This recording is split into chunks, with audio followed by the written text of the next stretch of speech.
السلام عليكم ورحمة الله وبركاته. النهاردة هنتعلم مع بعض طريقة زراعة البامية من البذور. طريقة زراعتها سهلة جدا، ممكن تتزرع في أي تربة، سواء طينية أو رملية.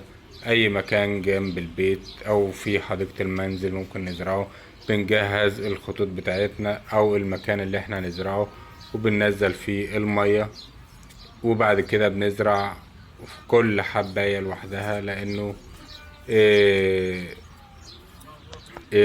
بيكبر معانا، وبيفرع أفرع كبيرة زي ما انتم شايفين كده. يفضل بين كل بذرة والتانية حوالي 10 سنتي، عشان هتشوفوا بعد كده شكله عمل ازاي، او نمواته والأفرع بتاعته بتبقى عريضة ازاي.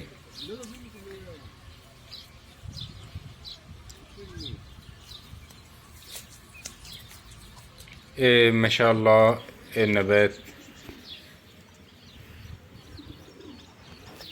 بيكبر بسرعة معانا. ده عمر اسبوعين اهو، وده شكله بعد اسبوعين. طبعا بيفضل تسميده بسماد عضوي.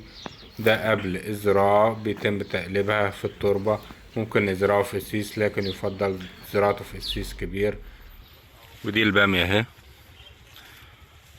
بعد حوالي تقريبا شهر، من شهر لشهر ونص. ما شاء الله.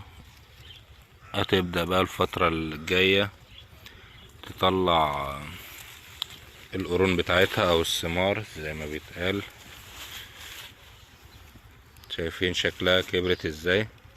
زراعتها سهلة جدا. اسهل حاجة لو عندك مكان في البيت، جنب البيت، جنب سور البيت، في اي مكان، اي مكان موجود فاضي عندك، ازرع فيه الخضروات واعمل اكتفاء ذاتي. هتنجح معاك ان شاء الله. ولو محتاجين اي معلومة او محتاجين اي مساعدة، سيبوا لنا كومنت وان شاء الله نعرفكم طرق التسميد واي حاجة انتوا عايزين تعرفوها.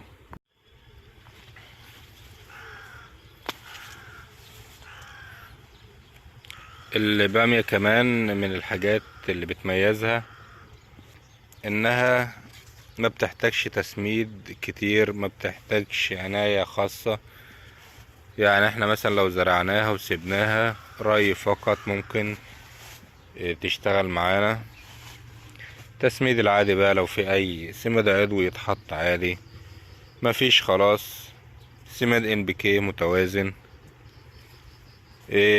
برضو يعني مش بتحتاجه بشراهة، يعني اللي هو عادي تحط لها تمام، ما تحطلهاش خلاص تمام برضو. كمان سعرها غالي. يعني ليه يبقى سعرها غالي وما نزرعهاش طالما متاحة عندنا نزرعها؟ بذورها بتيجي من عند اي عطار، ممكن من القرون، بس بتحتاج اللي هي الثمار بتاعتها بس تكون ثمار ناضجة وتكون نشفت. تبقى صعبة شوية، الا لو واحد مثلا عنده، لو انت زارع ممكن تاخد منها بذور عادي.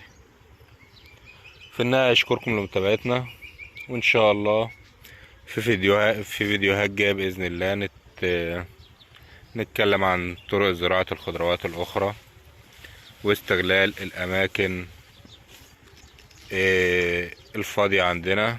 وبإذن الله انتظرونا في فيديو الحصاد بإذن الله. وشكرا لمتابعتنا، والسلام عليكم ورحمة الله وبركاته.